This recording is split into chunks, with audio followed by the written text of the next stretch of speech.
Pernahkah Anda mendengar tentang seorang ulama yang menghafal seluruh Al-Quran pada usia 7 tahun? Pada usia 10 tahun, ia telah menguasai kumpulan hadits terpenting. Dan pada usia 15 tahun, ia sudah memenuhi syarat untuk mengeluarkan fatwa hukum. Ini bukan legenda, ini adalah kisah nyata yang luar biasa tentang Imam Syafi'i, salah satu ahli hukum Islam paling berpengaruh dalam sejarah Islam.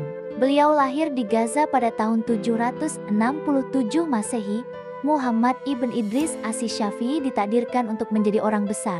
Silsilah keluarganya berasal dari suku yang sama dengan Nabi Muhammad SAW.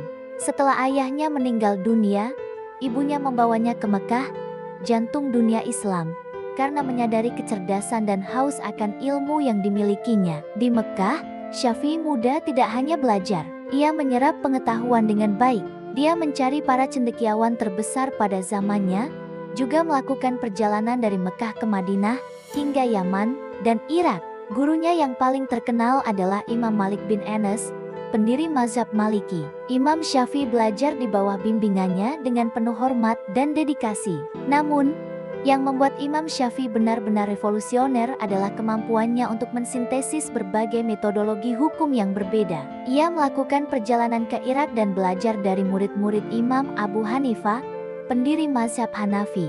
Pengalaman ini menjadikannya melihat kekuatan dari kedua pendekatan tersebut, yaitu ketergantungan pada hadits dari penduduk Madinah dan penggunaan penalaran logis dari penduduk Irak. Dari kesimpulan beliau, kemudian menjadi mazhab Syafi'i yang secara brilian menjembatani kedua metodologi tersebut.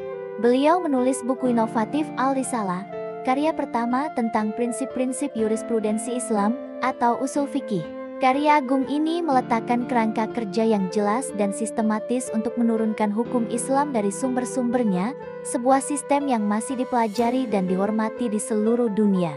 Imam Syafi'i menghabiskan tahun-tahun terakhirnya di Mesir, mengajar dan menulis, meninggalkan warisan berupa pengetahuan yang mendalam dan ketelitian intelektual. Bukan hanya seorang ahli hukum tetapi juga seorang ahli bahasa Arab dan penyair berbakat. Kehidupannya mengajarkan kita pentingnya mencari pengetahuan tanpa henti, menghormati beragam pendapat ilmiah, dan berupaya untuk memberikan kejelasan dan struktur pada pemahaman kita tentang iman. Karyanya terus membimbing jutaan umat muslim di seluruh dunia. Jangan lupa follow semua akun Santri Desa Media.